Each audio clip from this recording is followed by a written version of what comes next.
my dear students, welcome back to our own channel. Today we are going to learn about the relation between pH and POH. But before that, let us just cover this important topic, auto ionization of H2O. Okay बच्चों, आज हम पढ़ेंगे कि आप H2O को कैसे ionise करोगे.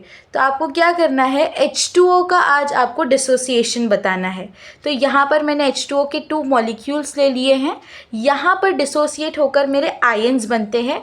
जो पॉजिटिव आयन है ये कटायन है, इसको हम बोलते हैं hydronium ion. H3O is hydronium ion. It is just similar to H plus. Okay, so don't get confuse, it is H3O और you can call it H plus. और फिर मुझे साथ में मिलता है OH माइनस आयन. ये हाइड्रोनियम आयन है बच्चों और ये है हाइड्रोक्सिल आयन. ठीक है, तो यहाँ पर मैंने आपको रिएक्शन बता दिया है ऑफ डिसोसिएशन ऑफ H2O. अब बच्चों, मैंने आप लोग को लास्ट लेक्चर में बताया था कि हमें डिसोसिएशन कांस्टेंट किस तरह निकालना होता है. तो मैंने यहाँ पर फॉर्मूला भी लिख दिया है.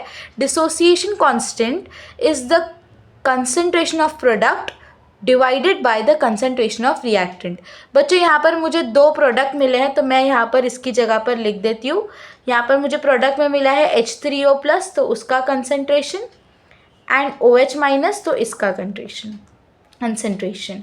ओके, एंड देन रिएक्टेंट में मुझे कौन से 2 रिएक्टेंट थे मेरे, H2O. ठीक है, तो उन दोनों को मल्टीप्लाई करूँगी तो मुझे क्या मिल जाएगा, H2O स्क्वायर. तो ये मैंने यहाँ पर लिख दिया. ठीक है, अब देखो क्या करना है, H2O स्क्वायर को इधर शिफ्ट कर देना है. ठीक है, तो मैंने कर दिया यहाँ पे K इंटू H2O स्क्वायर. बाकी सारी चीज़ों को यहीं पर रहने दो, H3O प्लस और OH माइनस को एज इट इज़ यहाँ पर रखो. ठीक है, अब बच्चों यहाँ पर एक चीज़ नोट करनी है कि जब हम वाटर को डिसोसिएट करते हैं तो ये बहुत ही कम मात्रा में डिसोसिएट होगा, मतलब हार्डली डिसोसिएट हो रहा है. ठीक है, तो यहाँ पर आपको लिखना है कि वाटर या फिर H2O dissociates to a very small extent. Okay, तो आपको ये लिखकर बताना है वहाँ पर. इसका मतलब क्या हुआ बच्चों कि कुछ ही मेरा रिएक्टेंट कुछ ही मात्रा में डिसोसिएट हुआ है, तो मेरा रिएक्टेंट पहले जितना था ऑलमोस्ट अभी भी उतना ही है. ये जो प्रोडक्ट है वो थोड़ा सा अमाउंट में फॉर्म हुआ है, मतलब पहले जो मैंने रिएक्टेंट लिया उतना ही अभी प्रेजेंट है. तो क्या मैं इसको कांस्टेंट ले सकती हूँ, है ना. ये कांस्टेंट ही है, ये चेंज नहीं हुआ, इसका कंसंट्रेशन सेम ही है. तो मैं H2O स्क्वायर की जगह पर K भी लिख सकती हूँ, है ना. वो कांस्टेंट ही है, वो चेंज नहीं हो रहा है. इसके लिए हम लोग यहाँ पर H2O स्क्वायर की जगह पर लिख देंगे K, और यहाँ पर आपने एक डैश डाल देना है. ये नया कांस्टेंट हमने लिया है ना, तो यहाँ पर डैश डाल देना है. ठीक है, और यहाँ पे हाइड्रोनियम आयन लिख दो, जैसा है वैसे ही लिख दो. बस हमने क्या किया है, H2O स्क्वायर की जगह पर कांस्टेंट डाला है, क्योंकि वो throughout the reaction constant ही रह रहा है ना, क्योंकि रिएक्टेंट डिसोसिएट ही नहीं हो रहा सही से, वो कांस्टेंट ही है. तो यहाँ पर मैंने इसकी जगह पर एक नया कांस्टेंट डाल दिया. अब बच्चों, जब आप 2 डिफरेंट कांस्टेंट को मल्टीप्लाई करोगे तो आपको एक नया कांस्टेंट मिलता है. ठीक है, तो यहाँ पर जो हमें कांस्टेंट मिल रहा है वो KW है. KW क्या होता है मैं आपको बताऊँगी. आपको मिल गया इसका answer H3O plus OH minus. ठीक है, अब बच्चों ये KW क्या होता है वो देख लेते हैं. तो KW is basically the ionic product of water. ठीक है, हम इसको क्या बुलाएंगे, आयोनिक प्रोडक्ट ऑफ वाटर. और यहाँ पे जो मुझे आंसर मिला है H3O प्लस, मैंने आपको बताया it is concentration of hydronium ion and OH minus is concentration of hydroxyl ion. अब बच्चों यहाँ पर देख लो, मैंने आयोनिक प्रोडक्ट को यहाँ पर डिफ़ाइन किया है. सो आप इधर से जो आपका ये आया था आंसर उससे भी डिफ़ाइन कर सकते हो. कैसे डिफ़ाइन करोगे, the ionic product of water is the product, है ना. यहाँ पे मल्टीप्लिकेशन का साइन आएगा ना, तो यहाँ पे क्या लिखोगे आप, is the product of concentration of hydronium ion and the concentration of hydroxyl ion. तो मैंने भी यहाँ पर भी वही डेफिनेशन लिखी है, the product of concentration of hydronium ion and hydroxyl ion of pure water at equilibrium is called as ionic product of water. अब बच्चों यहाँ पर एक चीज़ आपको नोट करनी है कि concentration of hydronium ion is 1 into 10⁻⁷ and OH minus is 1 into 10⁻⁷. तो आपको क्या कर देना है, बस ये जो वैल्यूज़ है वो यहाँ पर पुट कर दो. H3O की जगह पर क्या पुट करोगे, 1 इंटू 10⁻⁷, फिर मल्टीप्लाई बाय OH माइनस का भी सेम है 1 इंटू 10⁻⁷. ठीक है, अब आपको KW का वैल्यू क्या हो जाएगा, 1 तो 1 इंटू 1 तो 1 ही रहेगा. 10⁻⁷, 10⁻⁷, इसको क्या करना है, -7 प्लस -7 है ना, तो ये क्या हो जाएगा -7 प्लस माइनस -7, तो क्या आएगा आंसर -14। ओके, सो 1 × 10⁻14 मेरे पास आयोनिक प्रोडक्ट ऑफ वाटर का वैल्यू भी आ गया। हमने आयोनिक प्रोडक्ट ऑफ वाटर को डिफाइन भी किया और आयोनिक प्रोडक्ट ऑफ वाटर का वैल्यू भी निकाला। तो हम अपना main topic pH and pOH पढ़ने वाले हैं। आप पीएच को तो जानते ही होंगे, हम फिर से एक बार समझेंगे। तो पीएच का डेफिनेशन बताने से पहले मैं आपको इसका फॉर्मूला बताती हूँ, ठीक है, और फिर इसके बाद हम इसको खुद से डिफाइन करेंगे।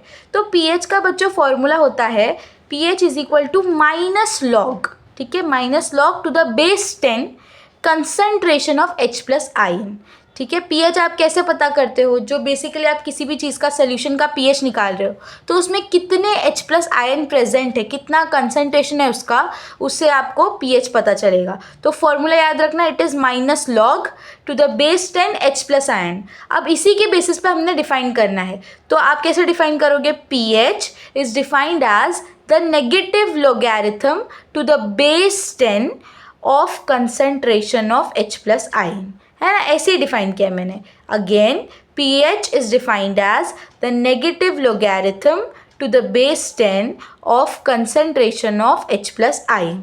pH आपको समझ आ गई। अब pH मैंने बोला H प्लस आयन का कंसंट्रेशन है, तो ऑफकोर्स pOH क्या होगा, concentration of OH minus ion.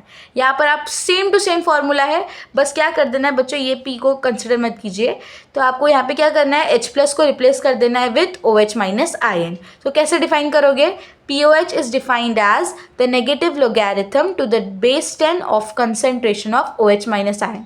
याद रहेगा आपको pH और pOH का डेफिनेशन, क्योंकि हमको ये यूज आएगा अभी, ठीक है, क्योंकि अभी हमको क्या करना है, ये pH और pOH के बीच का रिलेशन निकालना है, ठीक है। अब मुझे ये डेरिवेशन करना है, छोटा सा डेरिवेशन है, फटाफट करते हैं, और ये one of the most important topic है बोर्ड का, तो इसको बिल्कुल भी मिस करके नहीं जाना है, क्योंकि इट इज़ वेरी ईजी। सबसे पहले क्या करना है, आपको लिखना है कि the ionic product of water, अभी अभी हमने ताज़ा पढ़ा है क्या होता है आयोनिक प्रोडक्ट ऑफ वाटर, ठीक है। कैसे डिनोट करते हैं इसको बच्चों, KW से, राइट। और इसका फॉर्मूला क्या था, product of concentration of hydronium ion into concentration of hydroxyl ion, है ना, ये हमने किया है अभी। और फिर हमने क्या निकाला था, KW का वैल्यू भी निकाला था, आपको याद होगा क्या वैल्यू निकाला था, 1 × 10⁻14 is equal to H3O plus into OH minus ion. अब बच्चों क्या करना है आपको, बस आपको लॉग लेना है, तो यहाँ पर लिख दो taking logarithm on both sides, ठीक है, यहाँ पे log 10 ले लेना है, तो मैंने लिख दिया log to the base 10 into 10⁻14 is equal to log of H3O plus into log of OH minus ion, ठीक है। अब बच्चों आपने मैथ्स में पढ़ा होगा कि देखो यहाँ पे बेस सेम है कि ना, यहाँ पर ये जो नंबर है एंड बेस अगर सेम होगा तो जो आपका पावर है वही आपका आंसर होगा, है ना। ये प्रॉपर्टी आपको मैथ्स में पढ़ी होगी, जिसका मैथ्स बैकग्राउंड है उसको ये प्रॉपर्टी पता है। जो मैथ्स वाले बच्चे नहीं समझ जाओ, आपको यहाँ पे क्या लिखना है, डायरेक्ट जो पावर है वही आंसर लिख दो, तो -14 यहाँ पर आ गया। अब बच्चों एक और एक चीज़ जो आपने बेसिक चीज़ पहले पढ़ी होगी कि log A into log B it is equal to क्या होगा बच्चों, log of A plus log of B। तो यहीं पे आपको साइड में क्या लिख देना है, इसको log ऑफ, ये A है ना, तो यहाँ पे क्या लिखोगे, log ऑफ H3O प्लस और फिर log ऑफ OH माइनस, ठीक है। अब बच्चों क्या करना है, मुझे यहाँ पे ये माइनस साइन अच्छा नहीं लग रहा है, तो मैंने क्या कर दिया, टेकिंग या मल्टीप्लाइंग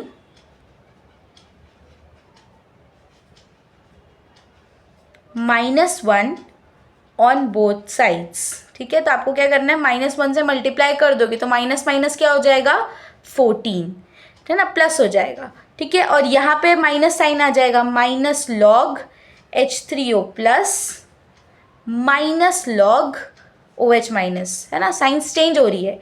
अब बच्चों यहाँ पे सेम लिख दो 14, और अभी याद करो -log H3O प्लस क्या होता है, मैंने बताया था H3O प्लस और H प्लस सेम होता है, राइट। तो यहाँ पर देखा आपने -log H प्लस क्या है, pH, -log OH माइनस क्या है, pOH। तो उसको बस आपको क्या करना है, आपको रिप्लेस करना है, ठीक है। तो H3O प्लस की जगह पे क्या लिखोगे, pH, और इसकी जगह पर pOH। तो मुझे रिलेशन मिल गया क्या बच्चों, pH plus POH is equal to 14, है ना। तो मुझे यहाँ पर आंसर मिल गया।